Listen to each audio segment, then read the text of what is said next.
What's going on, guys? Bladezilla here, and today we're taking a look at 4 knives that are all pointing the wrong direction. Pretty interesting, huh?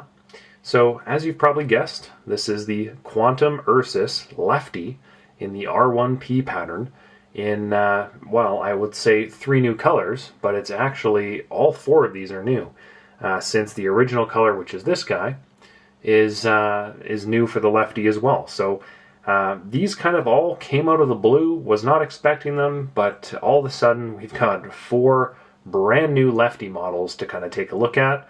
And quite frankly, I don't have the time to do a video on each one, so I figured let's put them all together while I'm taking photos for the site and get a nice little comparison video up and hopefully answer some questions that you might have by taking a look at these, and know that deep down I cannot, for the life of me, flick any of them open because I'm right-handed and pathetic when it comes to opening Lefty designs.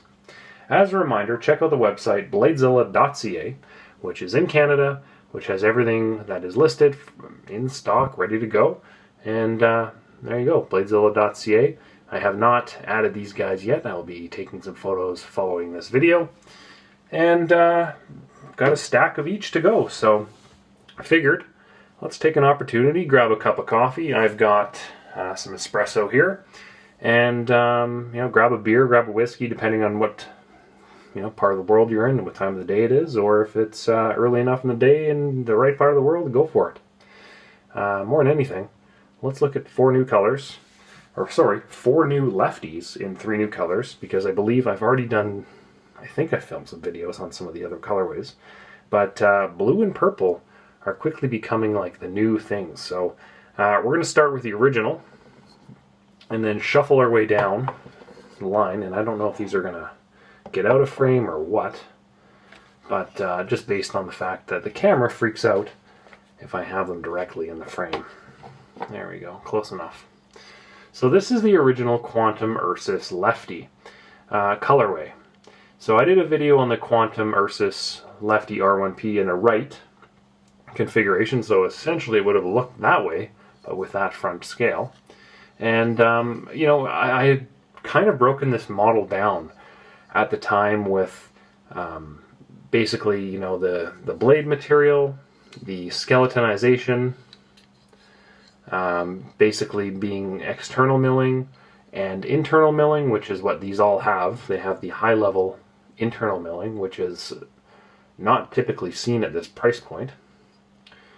And actually, I don't have an R1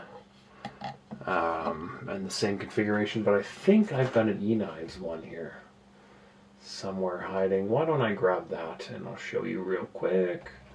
That's this guy. So you look at these and you're like, oh, they're kind of pretty similar. They're really not. Look at the pivot size.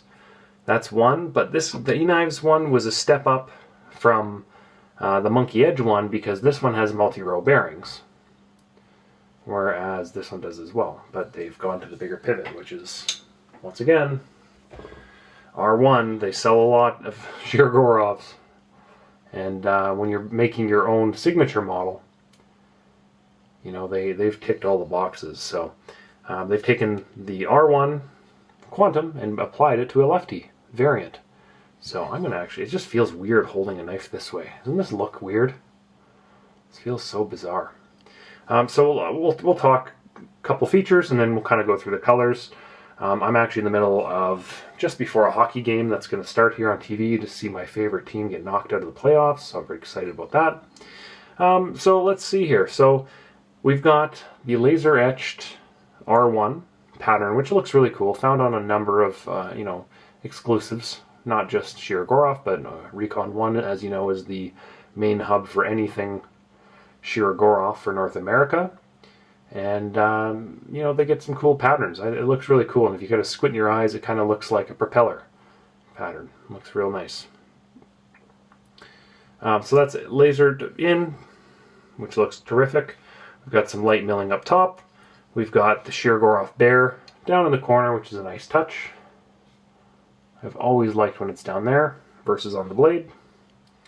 Chromax blade on all of them, which looks really, really sharp, which is essentially LMAX, but a different distributor, basically. We've got really, really nice milling on the clip as well, and this is the kind of knife that the more you look at this, the more you're going to see beneath that clip, and it's just going to be real, real nice. It does have obviously the same pattern on the lock bar as the show side, and as well we have that internal milling which I was talking about earlier, which, why don't I grab my little light, it is the full heavy-duty internal milling. It's not like on some of the other designs. There's big pockets of material taken out to take away the weight, which looks awesome. So that's pretty sweet. This particular one, as well as all these other colors, they have the oversized pivot compared to the E-Knives edition, which is super cool. And then the multi-row bearings, which normally I look for on the back side of here, but because it's a lefty, I've got to look at it the other way. And as you can see, right on the inside of the handle, right above my thumb here, MRBS, multi-row bearings, which is a beautiful thing. Super smooth, nothing wrong with it. I absolutely love it. If you're unfamiliar with Shirogorov, they have single row bearings, which is kind of a standard circle with balls in it. Multi-row bearings is take that standard circle and pinwheel three bearings in a row, or two on some models, in kind of a pinwheel pattern. And instead of it being like a circle, it's more of a washer, kind of with balls set into it. Then they go into roller bearings, which single row roller bearings and double row roller bearings. Single row bearings are typically found on their custom division models with a few exceptions. And then double row roller bearings are typically found on their full custom knives with a few exceptions as well. And basically, once you get into that territory, this is a knife that you use as a screwdriver by comparison at a price point. It's pretty crazy what some of that stuff goes into. Personally, I feel that if you're new into Shirogorov, the R1 line is more than sufficient to experience the amazing angles, geometries, ergonomics of Shirogorov, and getting materials and workmanship that really gives you a good sample of what the brand is known for.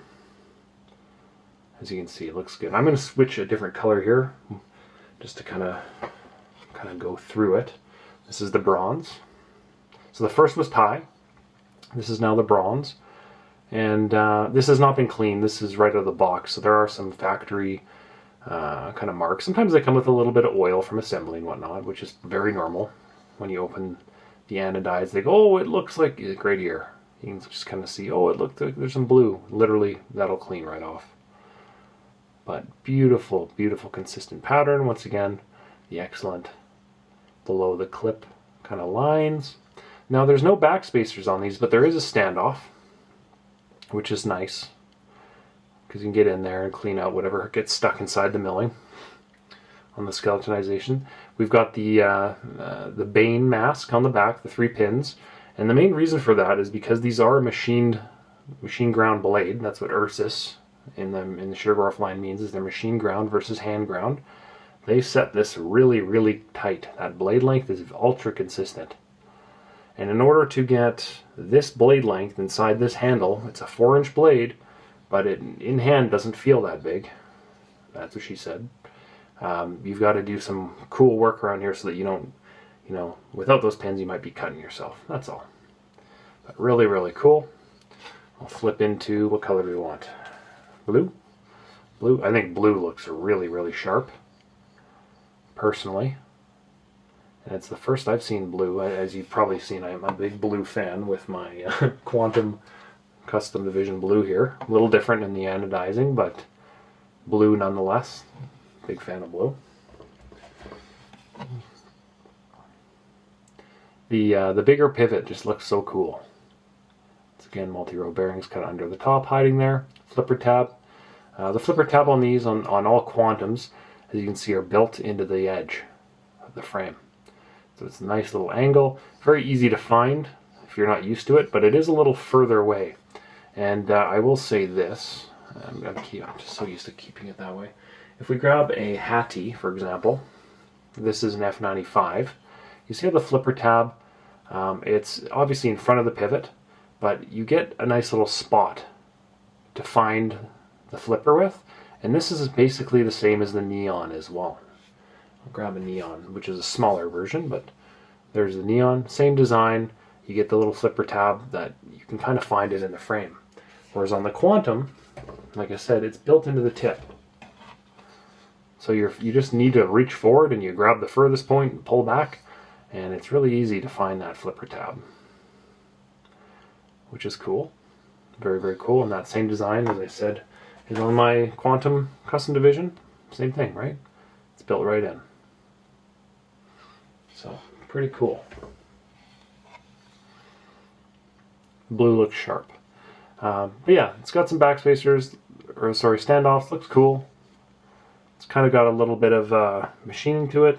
Some polish in the center. Looks real nice. Now, and I'm looking at this going, I don't remember this having that flat top on there.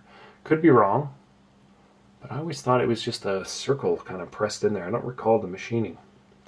That might be new, or I could be blind from last time, which is probably more likely. If you ask my wife, that's definitely more likely that I didn't notice something.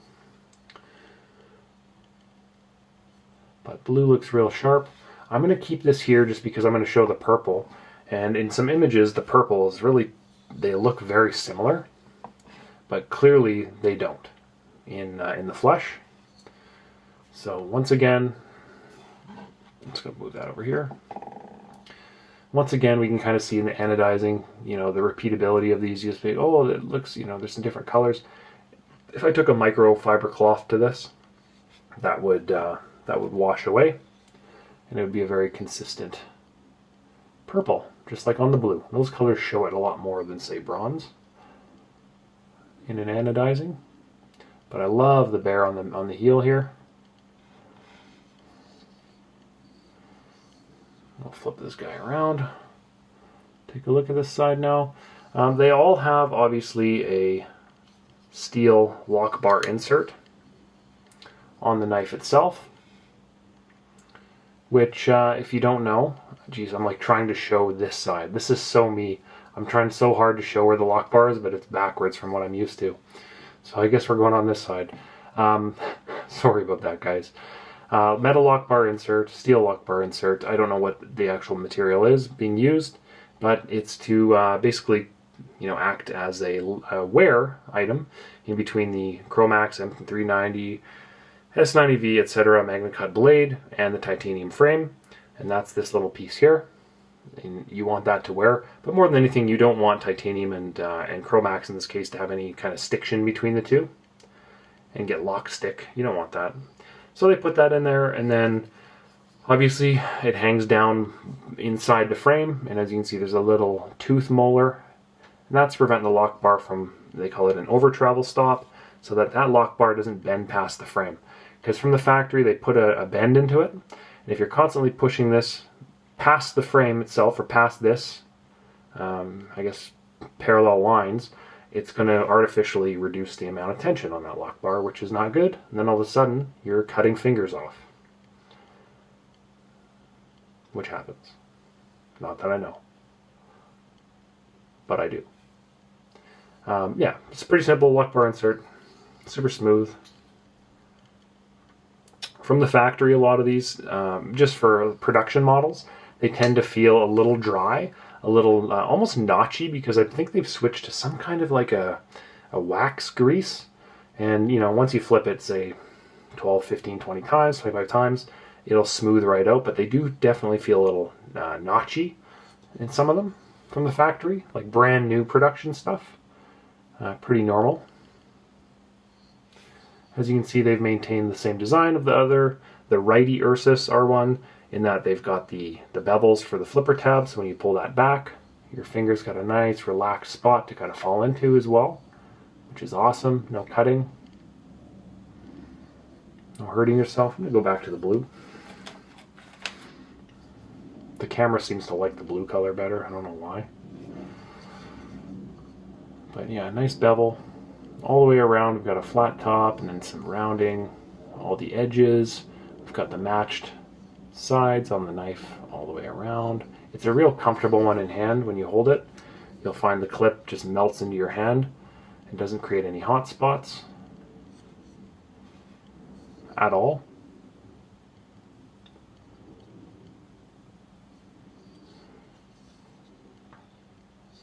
And I just want to hold this guy. So remember, I normally hold it this way, which is what my hand is positioned for the camera, but because it's a lefty, I've got to make do.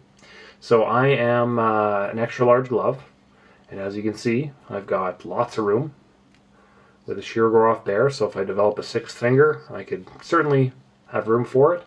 However, you know, the main thing here is it's an Ursus, so it's a machine ground, so this is probably going to be someone's work knife. And the main thing to take away is you got room to wear gloves. If you do want to use it, not a problem. The jimping on the top is quite comfortable, no issues there. It is pretty minimal, but it does kind of have a little bevel into it, and then it arches up. Really nice, and the top of the blade is still flat, so that if you want to choke up and go down it, you certainly have that option available to you.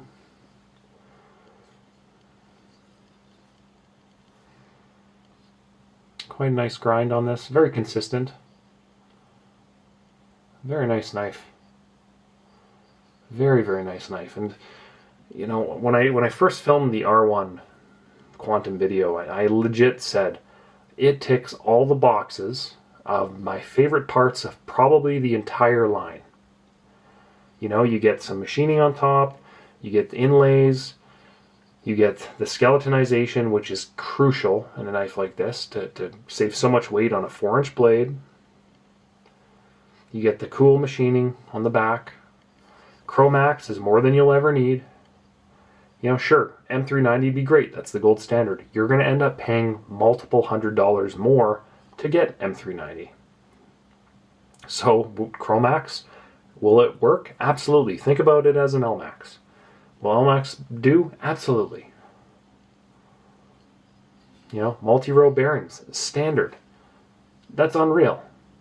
You know, it's like, it's as if someone who configured this knife has sold a lot of Shirogorovs and has hand-picked or cherry-picked the very best parts to come in at a budget-friendly price point while giving you a really, really good taste of what a Shirogorov is. Super clean, super crisp. Go back to the bronze.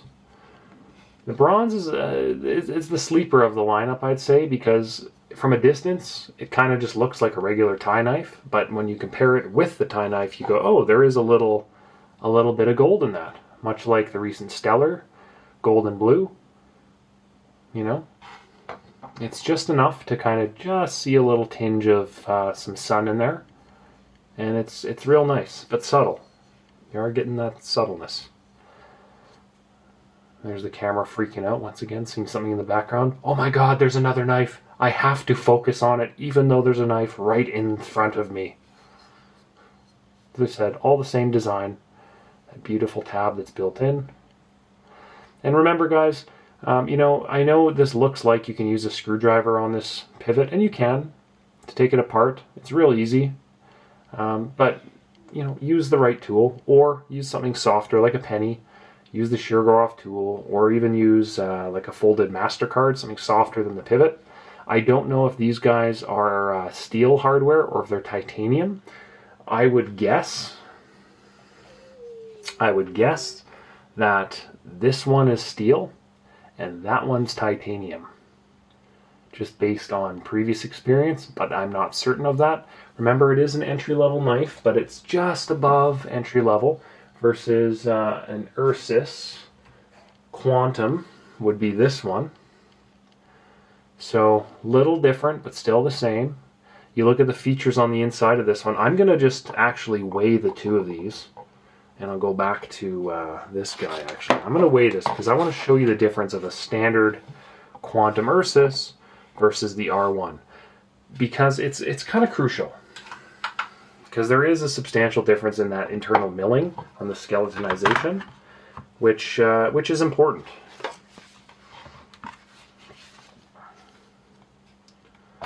Zero this, and set it to America mode. Alright, so here's the Quantum Ursus Standard, black, We sell a ton of these. Really common knife, and it's their entry-level price point. 4.6 ounces, 4.5 ounces, somewhere depending on what mood the scale's in, 4.5, 4.6, and 4.3, 4.2. So it might not seem like much, but it is a very big difference between the two in hand when you feel it, just from the internal milling. Because let's be honest, guys, we've got the same blade steel, same design, both titanium. I would argue because this has a G10 inlay, they've actually removed material from this one. So there's that side of things. But, you know, it's a considerable weight difference. It really is. And that's why I think maybe that's steel, and the bigger one is probably titanium on the pivot. Now, if weight is a concern, I know we're still in the lefty mode, but if weight is always a concern, they do make the Quantum, which is a mix of the Hattie and the Quantum, and they put a G10 scale in the front while maintaining the still tie back. Really good work knife, lightweight, probably, I don't know the exact weight, but it's, you know, considerably lighter. And I don't know how many of these I stock, but a ton of different colors. I think there's like green, blue, tan, black. I've got a ton of them. But that's not what we're here for. We're looking at a lefty. And unfortunately, I don't have a ton of lefty models to comparison. In fact, I only had a handful of the R1. Do I have? No, I've got a bunch of these, obviously, now that I'll be putting on the site. But I had a stack of R1 Quantums on the righty version, and they seem to always do really well. Just because, well, obviously, you know, like 70% or 80% of the world is right-handed. And, you know, when they start selling these at, I think they're around $800 US, something like that. 8.25, I can't remember off the top of my head, but it's such a good price point, going oversized pivot. You know, you get external milling instead of an inlay, which I love. Multi-row bearings. And the internal skeletonization and the milling on the clip. Like, it's such a home run at this price point. I just go, man, give me that in a righty, which they did. Which is awesome. I think I still have a Quantum Lefty somewhere, and that thing's the same level. Like, it's essentially the same knife without the R1 on it, and I think it's more money. And I don't recall. I think no, it's internally milled as well. Because when I filmed that video, I said the same thing. I said, hey, give me that in a righty, which they don't make, because that technology comes with basically an M390 blade. It's the Quantum Zero, and it's like $400 more. So there's the jump in the blade right there. Anyway, I feel like I've shown the knife in so many different videos. I wanted to get the girls together and show them all together in a lefty video. Show you all the new colors, which I think we did today, which I think look real sharp. And I'm guessing these are going to be around for the next little while. The last version of these, I'm trying to remember here, the last version sold out pretty quick, and I've already had of the righties. They've been doing really well, but they've always done well. So I'm curious to see how the lefties do. If I know anything about Shirogorov, they don't tend to pump huge volume on lefty knives. So if you are a lefty and you do want one of these, I would act quickly. Either from myself or Recon One in the States. I think they still have theirs, and I don't see them being a huge ton of them made, and I bet you once they're done, they're done. So, wouldn't shock me. Anyway, guys, appreciate you stopping by, taking a look at the lefties, taking a look at tie, bronze, blue, and purple. I don't foresee, or haven't heard, that there's going to be other versions of the lefties available, but figured I'd try to put them all together and do a little showcase. And I've probably been rambling for over 20 minutes, so I apologize about that. I know the last thing you guys want to hear is my voice, and you want to see more knives, so I'll focus on that more next time. But until then, check out bladezilla.ca. For anything, follow me on Instagram, TikTok, all that good stuff. Hit the like button below, hit subscribe on the YouTube, and until next time, we will catch you around. All right, have yourself a great week. Peace.